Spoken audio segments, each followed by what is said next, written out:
esta fracción nos hace referencia al 94. Es un concepto fiscal de salarios para efectos de residencia en el extranjero. Entonces, si atendemos al artículo 94, pues deberemos entender que se refiere a cualquier tipo de salarios, cualquier tipo de prestación derivada de una relación laboral, y también para la relación laboral debemos remitirnos al 20 de la Ley Federal de Trabajo. ¿Vale? Debemos entender que es un salario, de acuerdo al 82 de la Ley Federal de Trabajo también, y otros conceptos que se deriven de la relación laboral, incluyendo aquellos que son por terminación de una relación laboral, es decir, indemnizaciones, ¿no? PTU, evidentemente, anticipos o rendimientos a socios de cooperativas, a sociedades y asociaciones civiles, prácticamente son los más importantes. Hay una referencia al artículo 166 del reglamento, 166 o 168. ¿Podrían abrir su ley, por favor, de renta? En donde nos habla de qué debe entenderse también por salario. Y lo importante de este artículo es que nos dice que las becas pagadas a los empleados, así como ayudas para renta o cualquier otra prestación en efectivo, en especie, debe considerarse salario. ¿Alguien ya lo encontró? ¿Cuál es? 166. ¿Nos podemos ayudar a leerlo, por favor? Conceptos que se acumulan al fondo. Para efectos del artículo 94 de la ley, se consideran ingresos por la prestación de un servicio personal. O sea, fíjense lo relevante del artículo, porque el 175 fracción primera me lleva al 94. Y el 166 del reglamento se remite nuevamente al 94. Luego entonces tengo que atender al 166 para yo interpretar qué debe considerar como salario. Nuevamente, por favor. Para efectos del artículo 94 de la ley, se consideran ingresos por la prestación de un servicio personal subordinado el importe de las becas otorgadas a personas que hubieran asumido la obligación de prestar servicios a quien otorga la beca, así como la ayuda o compensación para renta de casa, transporte o cualquier otro concepto que se entregue en dinero o en bienes, sin importar el nombre con el cual se les necesita.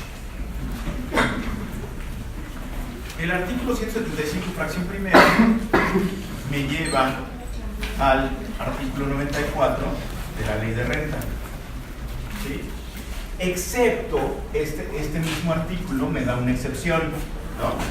Excepto aquellos pagos que se realicen a comisarios, consejeros, administradores, bla, bla, bla. ¿Se acuerdan? Así dice la fracción primera. O sea, el 94 me da una definición de salario. Pero no obstante, el 94 no termina ahí, sino me lleva al 166 del reglamento de renta. Entonces, nuevamente, para interpretar lo que debe considerarse salario, debo entender que debo interpretarlo en función a estos artículos.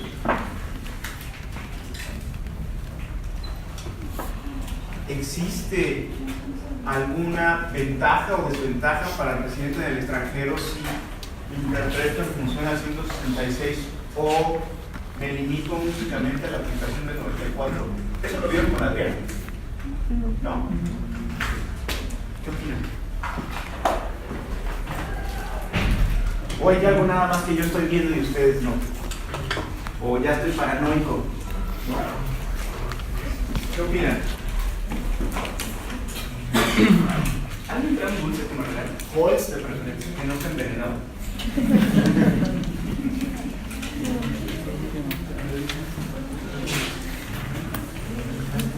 ¿Quiere chicles? Pero Es que una pastilla, por favor. ¿Quiere un mento? Ah, sí.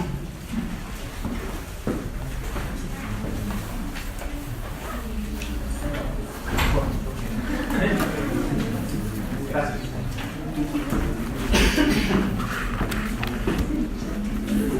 ¿Qué opinan, chavos? Fiscalistas de Hueso Colorado. O sea, si lo aplicamos, si aplicamos el 166, El reglamento, sí. ajá, el asalariado tendría que pagar más impuestos, ¿no? ¿Por qué? Porque estamos considerando los apoyos que le damos, pero nosotros le estamos mandando a ese país. Entonces, estaríamos como incrementando su base de impuestos. A ver, estamos interpretando bien. Recuerden, es un residente extranjero, o sea, que vive en extranjera, ¿no? Que viene a trabajar a México.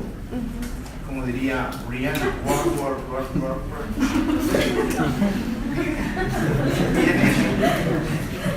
Está en Estados Unidos y viene a México. No lo estamos enviando. Okay. ¿No? ¿Qué opinan? Ese es el caso, chavos. O sea, por eso le estamos dando tratamiento de residente en el extranjero, viene a trabajar a México, el servicio lo presta en México, no está exento para determinar el objeto de gravamen y posteriormente el ingreso. Tengo que interpretar en función a esto. Hasta aquí. Estos dos. Sí, profesor, esa fracción del 166 del reglamento no estaría contemplada ya en el 153, Artículo. en el artículo 153 de renta, Ah, no sé, es que les pregunté. que dice que Yo no lo busqué, Yo me acordaba que estaba por el 166, pero. no, sí, o sea, ese es el del reglamento, pero aparte en el título 5 de renta, el artículo 53 dice que El 153. el 153 Ok. dice: se considerará que forman parte de los ingresos mencionados en este párrafo los pagos efectuados con motivo de los actos o actividades a que se refiere este título, que beneficien al residente del extranjero, inclusive cuando le eviten una erogación, pagos a los cuales le resultará aplicables las mismas disposiciones que a los ingresos que los originan. Entonces, Pero son, creo que dos cosas distintas, ¿no? pero no sería que al otorgarle una casa y una beca. Vamos, Ok. como diría Jack, el descuartizador, vamos por partes. Mira, el 153, ¿qué párrafo es? El primero, es el primero, la última parte. Dice la última oración. Se considera que forman parte de los ingresos mencionados en este párrafo los pagos efectuados con motivo de los actos o actividades a que se refiere este título, que beneficien al residente del extranjero. Sí, pero este título me dice que salario se entiende lo del 94. No sé si me estoy explicando, chavos. ¿Recuerdan el proceso de formación de leyes? No de deformación, de formación. Y ahora tenemos una deformación de leyes. Y también regreso enfermo cuando regreso de viaje. No es por los whiskies, es por el aire acondicionado del avión. ¿No me creen? ¿Qué opinan, chavos? ¿Alguien recuerda el proceso de formación de leyes?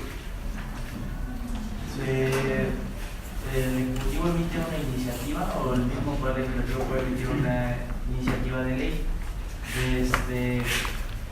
Se turna, si la hace el Ejecutivo, la manda al presidente de la Cámara de Diputados, en donde la analizan.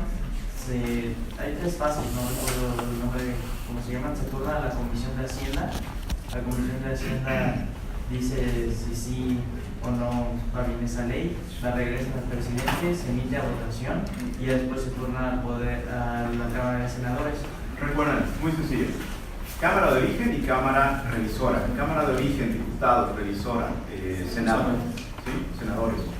En el Senado normalmente la aprueban una vez que haya sido aprobada también en la Cámara de Diputados.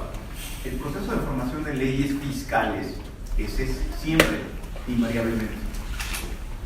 Y después de ahí se emite para que el presidente la sancione y se publique en el diario oficial, en términos generales.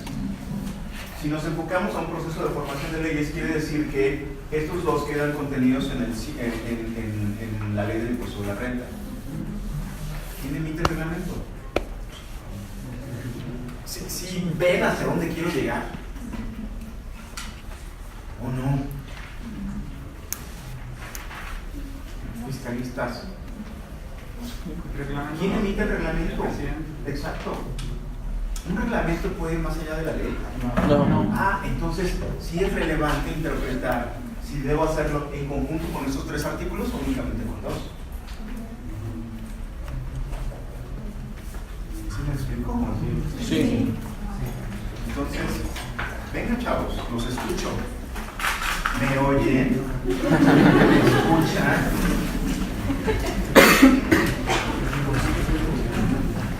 ¿Me sienten?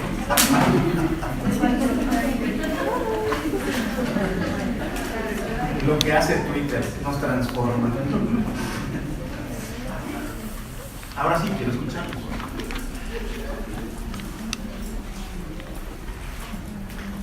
O ya hasta les dolió la cabeza de que les pregunto. Ay, profe, es que usted trae mucha información y la neta nos hace bolas. ¿Qué opinan? Pregunta en concreto.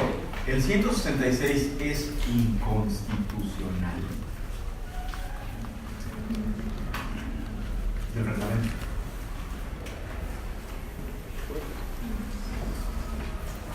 ¿Cuál es el principio de derecho aplicable al reglamento?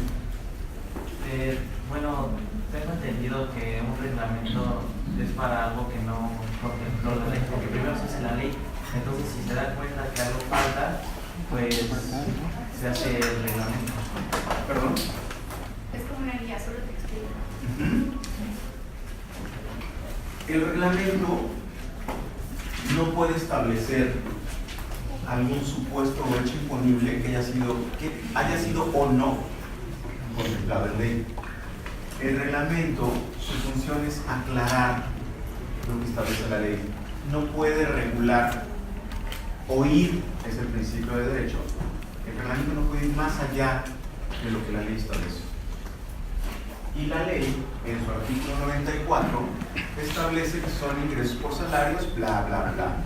Jamás menciona las becas, jamás menciona la renta o los pagos en especie o en efectivo.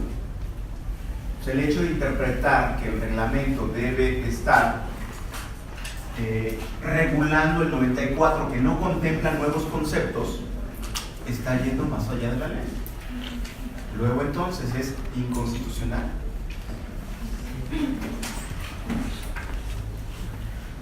¿Qué opinan?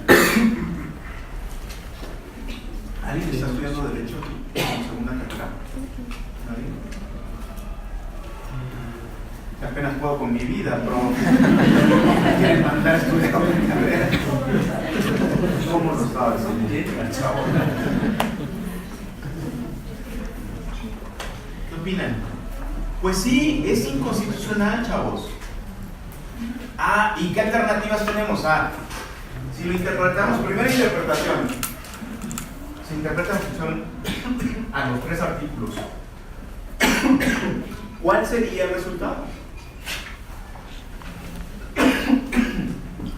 ¿Cuál sería, chavos? Que la base gravable sería mayor. Interpreto en función a la ley únicamente. ¿Cuál sería el resultado?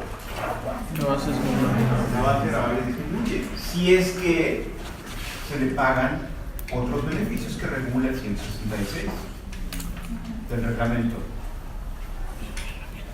Si no se le pagan los beneficios que regula el 166 del reglamento, me da exactamente lo mismo. Diría por ahí, me es intramuscular. No me afecta, no me duele. ¿Vale? Lo importante es, si se le pagan beneficios que contempla el 166 del reglamento, sí. Entonces sí necesitamos interpretar. Ya sabemos que es inconstitucional, pero viene la gran pregunta: ¿cómo va a reaccionar el SAT? Va a pedir la aplicación. ¿Estaremos despertando la bestia? Sí. Y ya está despierto, pero estaremos iluminando o poniendo un foco de atención para la autoridad. Entonces viene la autoridad, nos peleamos, nos vamos a juicio. ¿Cómo va a responder la corte? ¿A favor de quién? ¿De nosotros? Me encantaría que así fuera. La realidad es como la realidad es que la corte está protegiendo al gobierno desde que entró Peña Nieto. Ahora ya se dedica a complementar canciones de reggaetón. Entonces, ya sabemos cómo va a reaccionar. Y ojo, tal vez esto en un periodo de 12 meses, estamos hablando de vinos, cacahuates, traducción. O sea, a lo mejor el impuesto ni siquiera merita ir a pelear con el SAT. Hay que identificar los montos, porque ¿cuánto les gustaría que le pagaran de beca, de ayuda para renta de casa y cualquier otra especie en efectivo o en cualquier otro pago en especie o en efectivo? ¿Cuánto les gusta? ¿100,000 pesos mensuales? 1,200,000. ¿Sí? Si rebasa 1,000,000, 1,200,000, 30, 300,000 pesos, por eso 300,000 se va a ir a pelear. Para un extranjero, a veces no le resulta atractivo, ¿no? ¿Cuánto le va a pagar al abogado? Un buen abogado, Baker McKenzie, Turanzas, que fue mi maestro. ¿Alguno de ellos? ¿Cuánto les va a cobrar? Les va a cobrar al menos $15,000. ¿Cuánto es el ahorro? Pues a lo mejor si estamos pensando que viene muchos años a México, podría valer la pena, ¿no?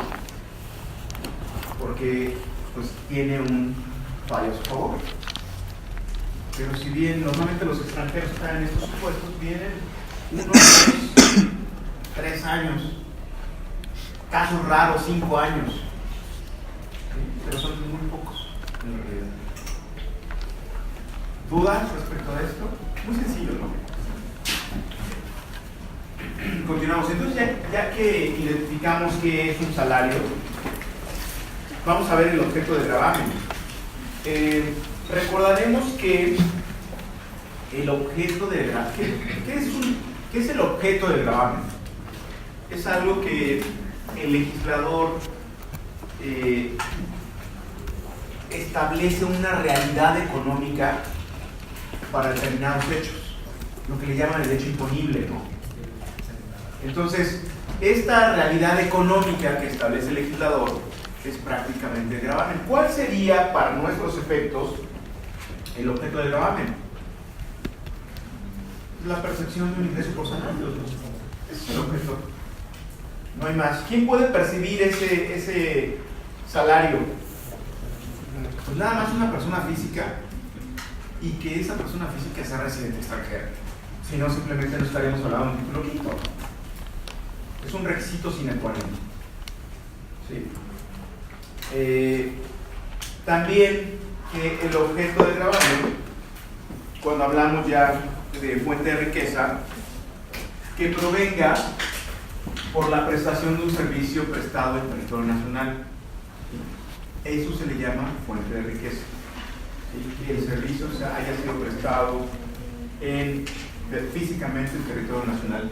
¿Cuál es la base del impuesto? La totalidad del ingreso, ¿no? Sin deducción alguna. Ya lo vieron.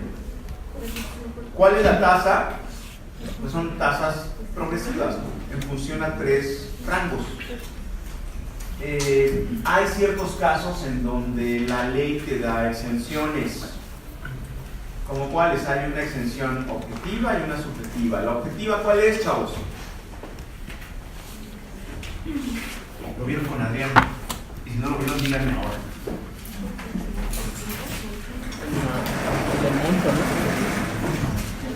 ¿No?